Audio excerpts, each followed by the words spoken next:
Oke, bagaimana kabarnya teman-teman? Pasti sehat, kaya raya, sakti, dan bahagia. Jangan lupa selalu mindsetkan kata-kata itu ya teman-teman. Ya, oke, saya buka dulu. Assalamualaikum warahmatullahi wabarakatuh. Rahayu, rahayu, rahayu. Om Swastiastu, Salam, Assalamualaikum, Namo Buddhaya, salam sejahtera untuk kita semuanya. Oke teman-teman, pada kesempatan kali ini bertemu dengan saya lagi, Mas Yunus RK. Ya, jangan lupa jika video-video saya ini bermanfaat bisa di-share gitu ya. Jika tidak bermanfaat ya nggak usah di-share ya. Jika ini baik, komen, like ya. Dan tentunya teman-teman yuk kita belajar bareng-bareng. Tapi untuk kali ini kalau kita paham spiritual, kita paham ilmu agama secara hakikat dan ma'rifat, harusnya kita tidak ada kebencian, tidak ada menjustifikasi orang lain itu sesat atau kafir dan lain-lain ya teman-teman. Oke teman-teman, pada kesempatan kali ini saya akan menjelaskan sebuah fenomena bagaimana ketika orang beragama dengan orang yang hanya bertuhan saja ya. Kita melihat dulu dari secara global ya teman-teman. Kita lihat aja, coba lihat negara-negara gitu ya.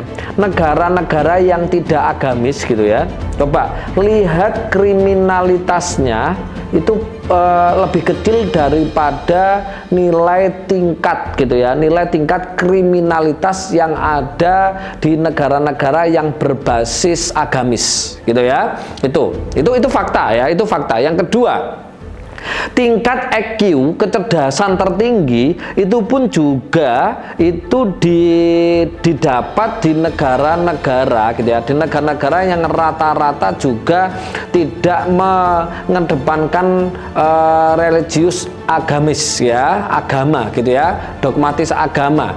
Tapi kalau yang religius, yang beragama itu rata-rata IQ-nya ya standar. Nah, dari sini sebenarnya kita bisa melihat ya teman-teman bahwa yang perlu dipahami teman-teman sebenarnya adalah ya bagaimana kita itu bertuhan gitu loh. Sebenarnya tujuan agama itu kan apa sih teman-teman?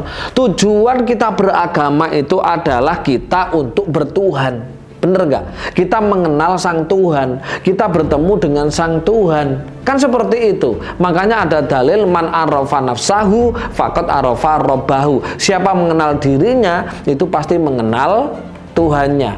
Kenapa kok dalil itu man arafa nafsahu, bukan man arafa dinuhu? Ya kan? Siapa mengenal agamanya pasti mengenal Tuhannya. Kenapa dalilnya kok tidak seperti itu? Ya, tapi kenapa kok dalilnya man arafa nafsahu? Nah, ini di sini harus dipahami teman-teman ya. Di sini harus dipahami. Jadi teman-teman ketika teman-teman sudah mengenal Tuhannya di sini ya, sudah mengenal Tuhannya, di situ yang namanya sudah kenal gimana gitu kan. Pasti kalau kita sudah kenal, kita mau apapun dikasih, kita akses mau bertemu juga mudah, bener gak? Karena kita sudah kenal kan gitu. Makanya ketika kita sudah mengenal Sang Tuhan, kita bertuhan gitu ya, kita pasti hidupnya apa? Makmur, kita hidupnya pasti tenang, kita hidupnya pasti damai, dan pasti kaya, pasti, nggak mungkin nggak. Karena hakikatnya yang memberikan kekayaan, kemudahan, kelancaran, rezeki, baik itu rezeki fisik maupun non fisik, baik rezeki materi maupun non materi, itu adalah Sang Tuhan, Sang Sumber semesta teman-teman ya.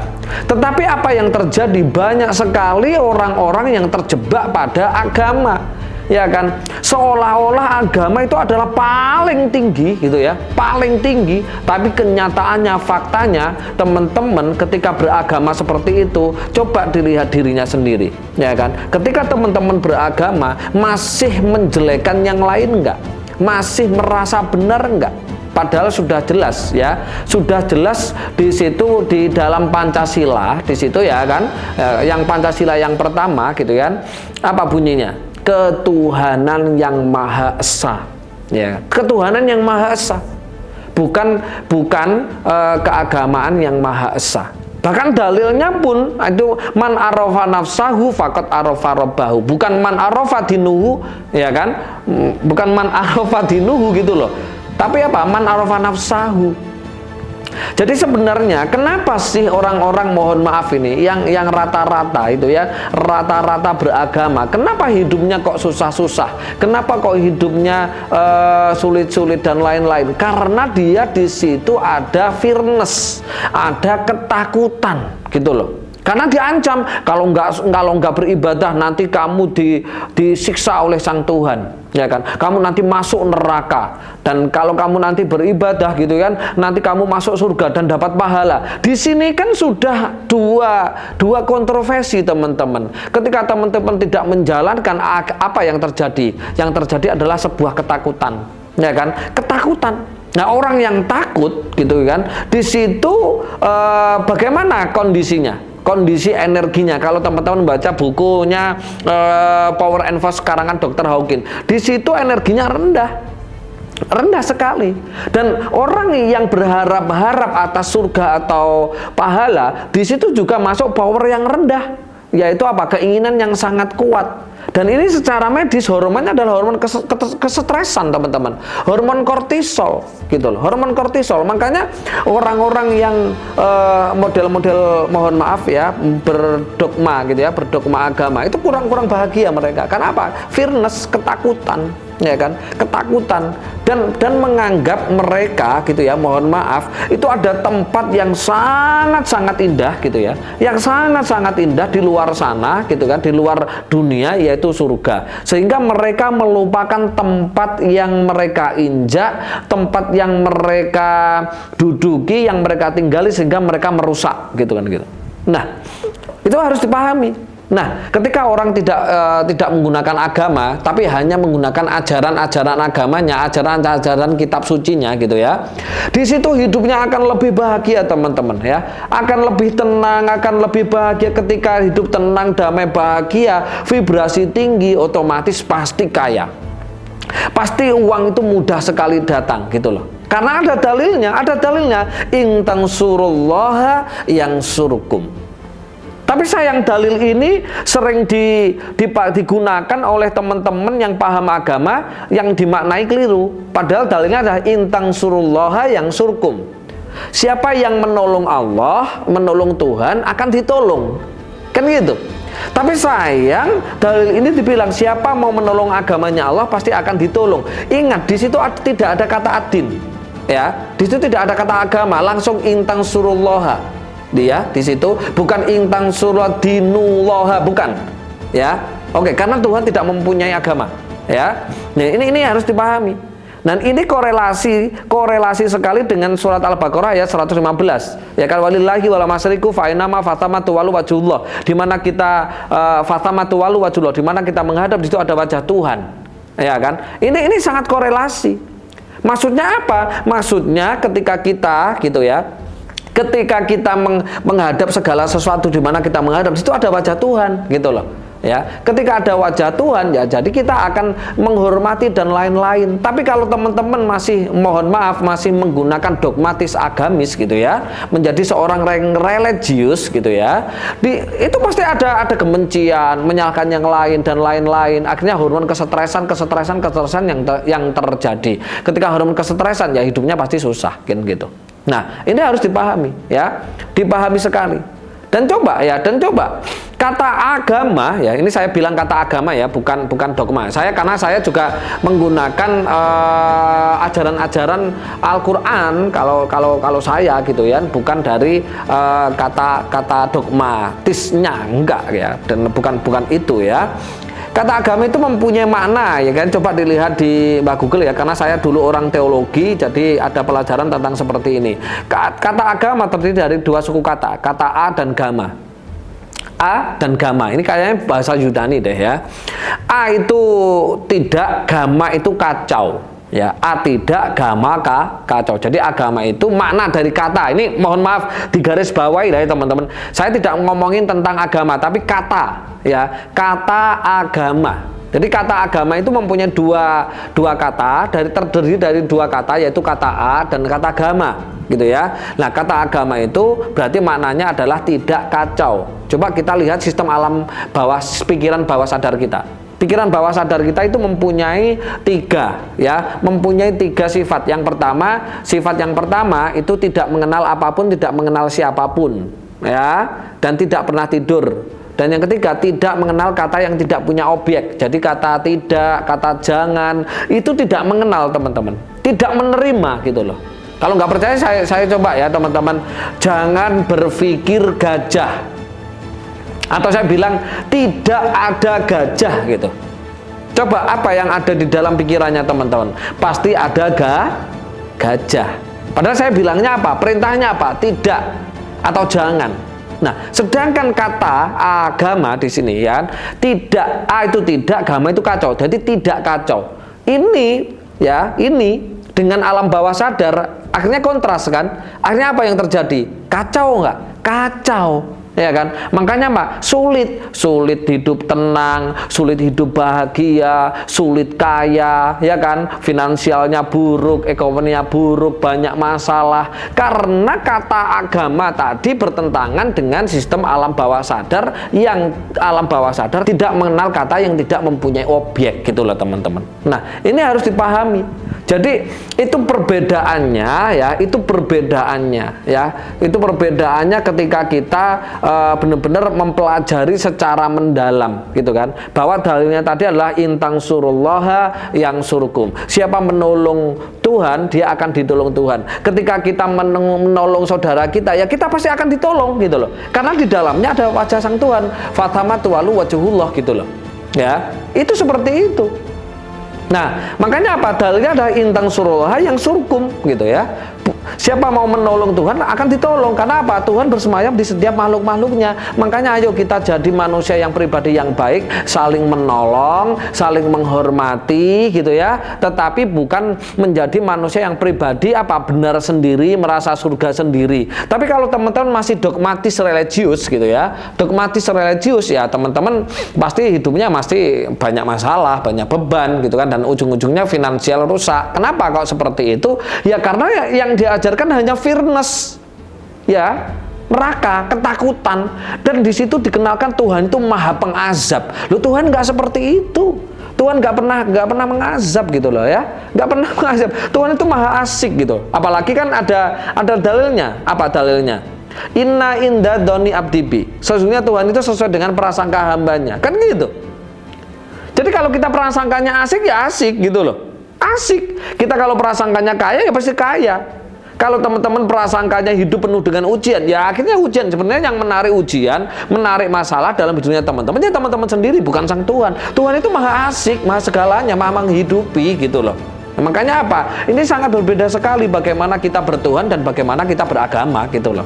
Ya. Ya, putuskan sendiri. Kalau kita mau ngecek gitu ya, coba banyak orang yang hanya KTP-nya agama, tapi kalau sejatinya ya enggak kan gitu sebenarnya ya. Ini kalau kita mau jujur-jujuran ya seperti itu. Dan lucunya orang-orang yang mohon maaf bertuhan itu nggak pernah itu menjelek-jelekan orang yang mohon maaf beragama, menjelek-jelekan orang si A, si B organisasi, nggak pernah. Karena mereka paham ketuhanan, karena mereka paham bahwa Tuhan itu berada di setiap makhluknya. Makanya tidak berani itu menjelekkan, merasa benar, oh organisasiku paling benar, oh dogmaku yang paling benar, oh religiusku yang paling benar. Itu enggak seperti itu ya teman-teman. Jadi teman-teman harus benar-benar di dunia yang dewasa ini, di dunia yang modern ini, dan di dunia yang penuh dengan kejutan setiap harinya dengan berita-berita sosmednya, teman-teman harus benar-benar menyikapi. Nah, dan yang paling dipahami lagi teman-teman, bahwa ketika teman-teman masih memakai dogmatis agamis gitu ya, itu menganggap bahwa Tuhan itu jauh di sana gitu loh, jauh di luar kita. Berarti kalau teman-teman menganggap seperti itu ya kita lemah gitu loh. Makanya ketika kita lemah di situ, padahal tak tiupkan ruhku, berarti ada energi, ada zat Tuhan di dalam diri kita. Berarti kan makanya apa? Wa nahnu aqrabu wa ilaihi minal hablil warid. Tuhan itu tidak lebih jauh dari urat leher kita.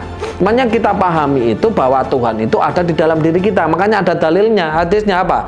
La tahzan innallaha ma'ana. Janganlah bersedih, sesungguhnya Tuhan bersamamu gitu loh. Bersamamu, Allah itu bersamamu gitu loh. Tapi sayangnya Tuhan menganggap Tuhan itu jauh di atas sana. Makanya ketika mereka teman-teman yang dogmatis agamis gitu ya, berdoa makanya tidak pernah terwujud karena menganggap dirinya lemah, menganggap apa hanya sosok manusia, tapi tidak dipahami kalau di dalam dirinya itu ada sang Tuhan. Makanya apa? Man arafa nafsahu faqad arafa robbahu. Siapa mengenal dirinya maka mengenal Tuhannya. Makanya teman-teman kalau benar-benar mau gitu ya, mau hidupnya tenang, santai, damai, bahkan kaya, finansialnya bagus, ya gitu, rezekinya bagus, teman-teman harus bertuhan. Gitu. Itu bertuhan ya, bertuhan gitu ya. Karena bertuhan ya kita akan mengenal Tuhan. Karena kalau sudah kenal ya enak gitu ya. Otomatis kita akan hidup santai, fan, damai, tidak lagi ada fearness gitu ya, tidak ada lagi ribet gitu, tidak ada lagi gitu loh. Kita akan menjalani sebuah kehidupan dengan apa? Ikhlas kalau seperti itu. Karena apa? Karena kita sudah mengenal Tuhan. Oh ternyata Tuhan maha asik, bukan Tuhan maha pendendam dan nanti masukkan neraka kan gitu. Ini sebuah ketakutan. Kalau Tuhan diceritakan model seperti itu, ya Tuhan apa bedanya dengan makhluk pemarah gitu? Wong kita itu loh dilarang marah, bener nggak? Ya ayyuhalladzina amanu qu anfusakum wa alikum naro, kan gitu. Jagalah dirimu dari keluargamu dari api, dari marah-marah, kan gitu. Tapi lucunya masa Tuhan marah-marah? Nggak ada, Tuhan itu marah-marah. Itu hanya prasangkanya teman-teman. Kalau kita prasangka, wah nanti aku kalau nggak melakukan ritual ibadah A, nanti aku masuk neraka. Otomatis kalau masuk neraka nanti aku hidupku susah dan lain-lain. Ya itu hanya prasangkanya teman-teman aja sebenarnya gitu loh. Kalau nggak percaya, ini ada beberapa mas-mas yang ada di sini waras-warasan sholat ini ya kan gitu. Tapi apa rezekinya ngalir, dia ingin tengok-tengok ngopi untuk 50.000 kan dapat 50.000. Kenapa? Yarzuquhu min haitsu la yahtasib gitu loh ya. Oke teman-teman, jangan banyak-banyak ya. Ini kalau banyak-banyak nanti nggak enak ya teman-teman. Ya intinya yuk kita kualitaskan hidup kita ya, kualitaskan hidup kita untuk menuju bertuhan ya, untuk menuju bertuhan ya, karena fungsi agama itu adalah untuk bertuhan sebenarnya, untuk mobilitas, untuk ketemu Tuhan gitu loh, untuk kita memahami Tuhan, untuk kita mengenal Tuhan gitu loh. Dan ternyata mengenal Tuhan itu dengan mengenal diri kita. Yuk kita kembali kepada diri kita gitu loh ya. Yuk kita bertuhan ya, supaya kita hidupnya tenang, santai, damai, bahagia dan kaya raya tentunya. Oke teman-teman, jika ada salah dari saya mohon dimaafkan, dan ketika tidak sepakat mohon kita tidak saling menjelekkan, tidak saling mengkafirkan, tidak saling menyesatkan, karena di dalam diri kita masing-masing ada Tuhan, supaya Tuhan yang ada di dalam diri kita aktif, sayang pada kita, sehingga hidup kita penuh dengan kemudahan. Jadi jangan sampai bilang orang lain sesat dan lain. Kalau orang lain dibilang sesat, di dalam dirinya ada Tuhan, sama dengan menyesatkan, sama dengan mengkafirkan, sama dengan menjelek-jelekan sang Tuhan. Oke teman-teman, ayo kita hidup dengan kesadaran, berspiritual dan bertuhan. Oke teman-teman, jika itu ada salah mau dimaafkan. Kebenaran hak milik Tuhan SWT. Saya akhiri, akhir kalam. Assalamualaikum warahmatullahi wabarakatuh. Rahayu rahayu rahayu. Om santi santi santi om. Salam. Assalamualaikum, namo buddhaya. Salam sejahtera untuk kita semuanya.